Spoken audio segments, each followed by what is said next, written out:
To me, the combination of yogasanas and Shambhavi was like, in my mind, if I do yogasanas and Shambhavi together, some good things going to happen. Like it's a great combination in my mind because some oddly good things would happen. And then sometimes this practice would fall off in terms of Shambhavi was happening every day, but yogasanas maybe 2 days I did, then one day I skipped, then the third day I did the whole practice together in terms of yogasanas I did Shambhavi together. Something wonderful would happen again. And in my mind, there was a strange connection that if I do these two things together, if I do my Hatha Yoga and my Kriya Yoga together, then something wonderful is supposed to happen. So you continue doing it. I remember this whole pattern is continuing, and for a few days again I've missed the combination. Either I've done it together or I've missed my yogasanas, but I've done my Shambhavi. One evening I decided that no, I will do everything. Today I will do Shambhavi, today I will do yogasanas, today I will do isha kriya, today I will do brahmananda swaroopa. Everything I've done, I'm feeling very good within myself. Suddenly, I think this is around the month of November 2022, my mother comes into the room very excitedly at night. She tells me that, oh, you know what happens? And again, like all sort of stupid relations that I had met that, oh, this is a good combination, sort of got a reconfirmation. But she came into the room and she's like, you know, what is happening? Sadhguru's coming to Kolkata. And in my mind, I'm like, oh, this combination works. This really works. This is great. So she tells me that Sadhguru is coming to Kolkata December 3rd of December 2023. There's going to be a satsang. This was right after the Safe Soil campaign. The Safe Soil campaign had already gone. He had come back to India and now he was visiting different states that he had not visited during Safe Soil. So it was the whole Safe Soil campaign that was happening. And so he's coming to Kolkata and all the swamis and all the team, they're going to stay at my mom's best friend's house. So basically my mom's best friend was inquiring that if we could come volunteer, help her, like serve food to everybody. So just to get it right, the date was 3rd of December 2022, not 2023. And so this happened and the day arrives very close to the day. One day before that, of course, the arrangements have started, but the main on the ground arrangements start on the 2nd of December. 2nd of December, I have arrived on the main ground at 5 a.m. with the Ishanga, who was also taking care of the whole satsang. I have been on that ground from 5 a.m. in the morning to 11 p.m. and I don't think time has passed by faster in my life. I think I was doing everything that was possible because I was so excited. It was my first ever volunteering opportunity with Isha or otherwise. I had not ever participated in something like this where we are trying to make something happen of this scale, where the Sadhguru Satsang was announced I think 3 days prior to the event. And within 2 days, they had to, 3 days or a week prior to the event. And within 2 days, they had to close down the entries because there were over 10,000 participants. And the space could not hold more than, the ground could not hold more than 10,000 participants. So they had to shut down the registrations. So I had never been involved in something which is of this scale, of this magnitude, and of course, which is associated with Sadhguru. And I was already so deeply longing to see him. And to me, it almost came, I couldn't believe that this was happening. To me, this was all too surreal because all of these experiences, all my encounters with who he was, what he was, started to unfold so rapidly. And then also having the opportunity and the privilege and the blessing to be able to meet him so quickly, it all felt like it felt like a fever dream. I couldn't believe it. It was just happening. It was just happening very rapidly and unfolding. So on the 2nd of December, 5 a.m. in the morning till 11 p.m., we're setting up chairs. There are over 10,000 chairs. There are over 200 volunteers who are setting up the chairs, taking out the chairs, wiping the chairs. And I have to recount a story which is extraordinary to me, which is, so I was also involved with shooting BTS of this whole thing, behind the scenes of this whole event that was unfolding and having interactions with the volunteers. So amidst interaction with the volunteers, there was this one volunteer that we saw who was carrying like a stack of almost 15 to 16 chairs, which are incredibly heavy. So he was just walking by. We stopped him. We were like, Anna, can you keep the stack of chairs? Can you come for an interview? Can we have like a quick chat of how your experiences with volunteering, what are your feelings that you're going to meet Sadhguru tomorrow.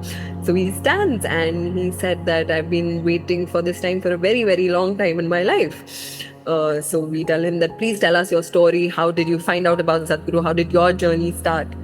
So he tells us that he has fourth stage cancer. He has fourth stage cancer, and he has just gone through his last chemotherapy 1 week before this particular thing. 1 week before.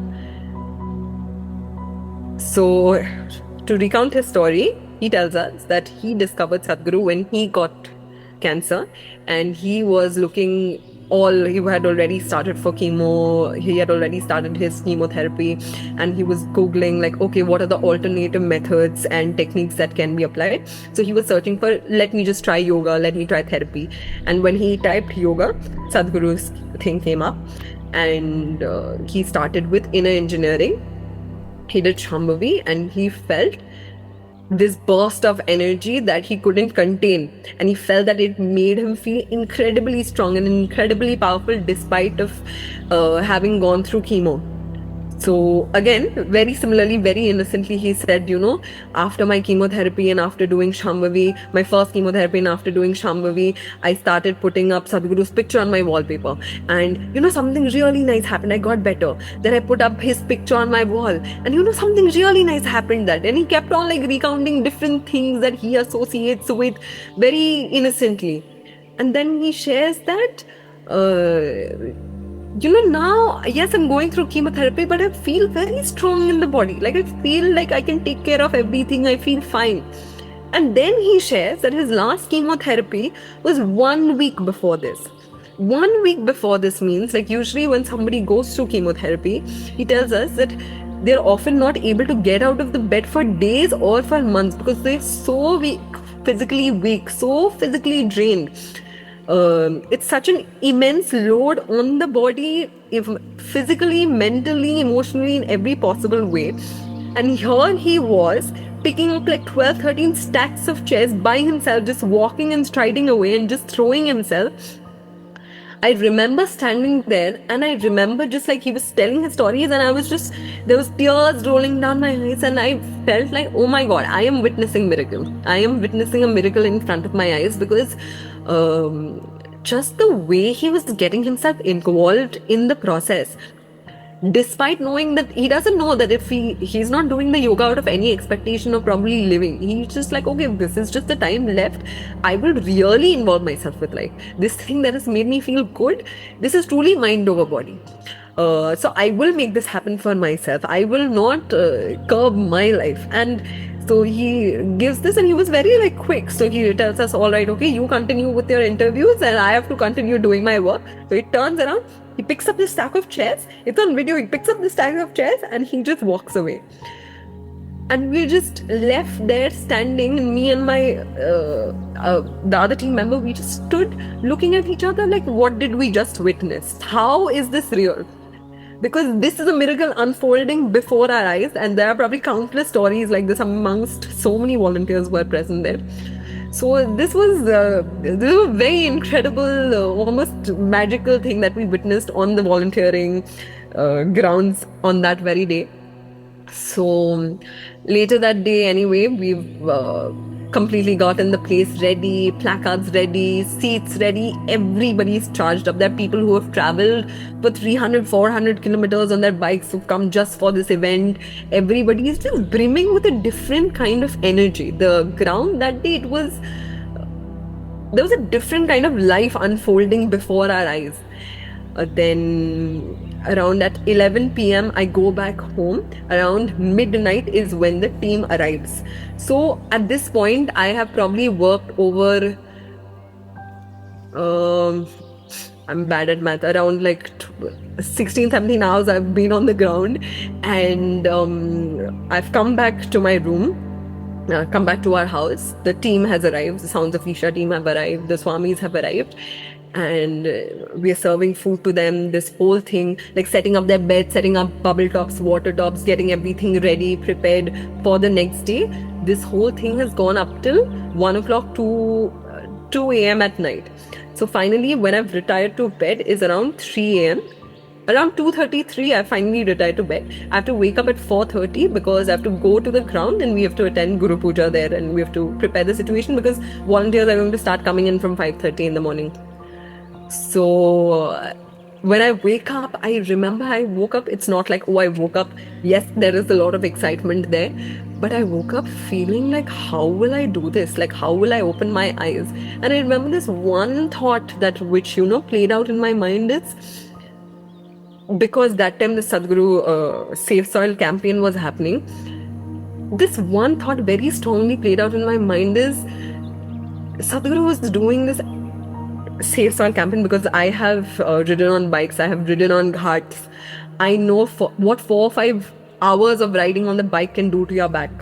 What kind of exhaustion, physical pain that you can go through from just riding 4 or 5 hours on the bike. He was doing this not for 1 day, not for 2 days, not for 3 days, not for 1 week, 2 weeks. He did this straight every day for 100 days, where it was not just the riding. He was doing more than 8 events, 8 campaigns a day, where he's talking to hundreds of people. He's doing hundreds of interviews constantly while riding on the bike. Then he's doing 8 events a day, traveling through the most dangerous of terrains, through the most harshest of terrains, putting his body through what, putting his system through what. And I just woke up with a feeling that I'm complaining about doing something for just half a day. For 1 day I've done something and my physical body is feeling like this and my mind's telling me this. And I remember I just sprang up on the bed, and till date, I think anytime I feel any kind of exhaustion while doing my work, volunteering or otherwise, I just have to remind myself that if there is an example, a leader like this, you can't shy away from work, you can't back away from work. It's just that much, that's little spark that is needed, and it always gets me moving. So anyway, I woke up. It was an incredible day because I was anticipating again seeing my guru for the first ever time in person, holding his sight in my eyes for the first time. So we rushed to the grounds, and he was going to arrive at I think around 9:30, 10 a.m. in the morning. So everybody got involved in different works. I did not have any particular department because I was doing all the other work. So in the morning, in my mind, I was just thinking that, okay, where is he going to enter from? And I just wanted to be at the gate. I was just trying to play my innocent tricks in terms of where the entry was. There were lots of lamps. I started lighting all those lamps very slowly, so just that I can be at the entrance to welcome him. And I got more lamps just so that I can decorate more corners, spend more time at the entrance. And I exhausted all the lamps. I exhausted everything, all the tricks that I could play or work with. And I realized, they were trying to clear out the crowd because there was quite the crowd. And I realized that, okay, time has come. I have to leave this place. I don't think I can be here. And as soon I was, going to walk out of that space, one Akka, she called me. She's like, oh, we need one more person. We need to balance out this. We need to, welcome him with flowers. It was like an implosion within me that yes, I will throw the flowers. I will do it so well. You trust me with it. I will do it so well. Anyway, just again to recount that experience of welcoming him, we're standing there and it felt like I could hear my heartbeats in my ears. This is the first ever time I'm seeing him, and there were dhakis everywhere. Dhakis are people who are usually playing the drums during the Durga Puja. There were women who were standing with the conch shells. It was a beautiful setting. And then yes, finally his car comes in and he walks out of the car and the dhakis are playing. So during Durga Puja, on the 8th day, for us it's the 3rd day, it's Ashtami basically, or the 8th day of Navratri. At the end of the night there is a midnight puja or prayer that happens, or a ritual that happens, which is called the Shondi Puja. Usually when the Shondi Puja starts, which is like lighting up 108 lamps, at the very end of the puja, there's the dhakis start playing together, the conch shells are going, the women are doing the ulu together. It's a situation, it's an ambience that just gives you the chills. For me, when he walks out of the car, it felt like the Shondi Puja started because the dhaks are playing, the conch shells are playing, and when he usually walks up the stairs, he doesn't walk, he runs up the stairs. So he starts running up the stairs and we all move to one side, and I've forgotten everything. I've forgotten my flower, I've forgotten my basket, I've forgotten there are people around me. I'm just standing there with the basket and he's walked out. It feels again, like, I don't know how to explain it. It's like he's covered the space. The energy of that space just as soon as he walks out of the car is so immense. It's so immense.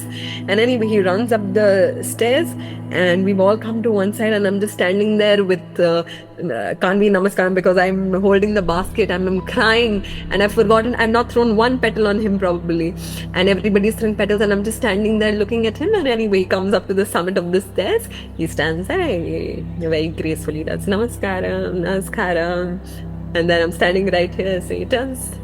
And he looks at me and he does the namaskaram. And I think time has stood still because, when he locks eyes with you, you feel like, okay, this is it. This is everything. I can dissolve in this moment. This is all good. And I stood there and he looks at me, he does namaskaram. And then he starts walking, like, it felt like an eternity to me. It felt like he was just there for an eternity. In my mind, how it's still captured. And then he turns and he starts walking in that direction. And I remember very clearly, in that very moment, it felt like, okay, this is it. There is nothing else that can, top this experience in my life. And in the strangest way, in my mind, it started playing that, I don't know, in this weird phrase kept on going on my mind that, Sadhguru, is this it? Like, is this it? Like, that the strangest last strand of, I think, doubt or skepticism was left. That, oh, am I going the right way? Oh, am I going because it's a path that you can't see. It's a direction in your life that you don't know where you're headed, what is suddenly happening from the life that I live. Suddenly, I'm looking at this person who is creating all of these emotions within me, this feeling within me, this heightened level of experience within me. I don't understand what this is happening. So there is very obviously a doubt, this skepticism that peeps in, that creeps in. But when you experience so much, that constantly you're experiencing so much, it's stupid to avoid it. It's stupid to sort of neglect it or look away from it. So in my mind, this phrase is going on, like, Sadhguru, is this it? Is this it? In terms of what is happening? Is this it? And he walks away quite a bit. He turns, he completely, almost 100, he has fully walked away in that direction. He stops, he turns back, looks me straight dead into the eye, and he turns away, goes away. I sit on the ground and I start bawling my eyes out and I start crying and crying and crying and crying, and I don't know how to explain it. It's strangely, it felt like my whole hands, my body, my leg, my whole body is just vibrating. It's just vibrations are happening.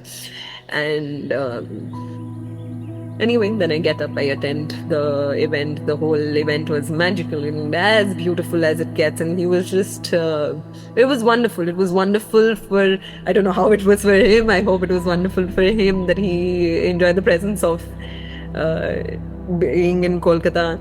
I know how wonderful it was for the volunteers and for everybody who was attending it. Just after that,